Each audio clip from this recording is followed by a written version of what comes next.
Theodore Robert Bundy was born on November 24, 1946, in Burlington, Vermont. His early life was complicated and marked by confusion about his family. For much of his childhood, he believed his grandparents were his parents and that his mother was his sister. As he grew up, Bundy appeared intelligent, charming, and polite. He did well in school, studied psychology at the University of Washington, and was considered handsome and articulate. Many who knew him saw him as confident and ambitious, a man who seemed destined for success. Despite his outward charm, Bundy led a secret and deeply troubling life.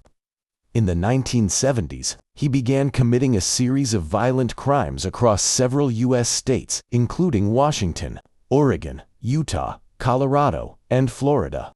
Bundy's method often involved deception and manipulation. He would gain the trust of young women by pretending to be injured or needing help, sometimes wearing a fake cast or sling. Once they were isolated, he would attack them. Because of his charisma and normal appearance, many found it hard to believe he could be responsible for such acts. This ability to hide his true nature made him one of the most notorious criminals of the 20th century.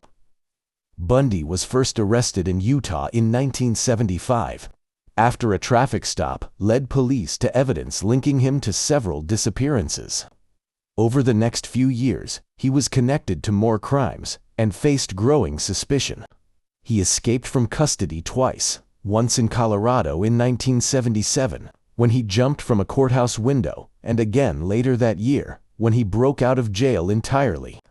After his second escape, Bundy fled to Florida, where he continued his crimes before being recaptured in 1978. Ted Bundy's Florida trial in 1979 was one of the first U.S. criminal cases to receive nationwide television coverage. He represented himself in court, often addressing the judge directly and using his intelligence and confidence to try to manipulate the process. He was found guilty of multiple murders and sentenced to death. In later years, Bundy confessed to a large number of killings across several states, though the exact number remains uncertain. Ted Bundy was executed in Florida State Prison on January 24, 1989. In his final years, he gave interviews to psychologists and journalists, attempting to explain his actions and claiming to feel remorse. Bundy became one of the most infamous figures in true crime history. His case sparked new discussions about the psychology of manipulation and charm, the dangers of judging people by appearances, how law enforcement agencies cooperate across state lines. He has been the subject of many documentaries, books, and films, most notably The Deliberate Stranger, 1986, and Extremely Wicked, Shockingly Evil and Vile, 2019, starring Zac Efron.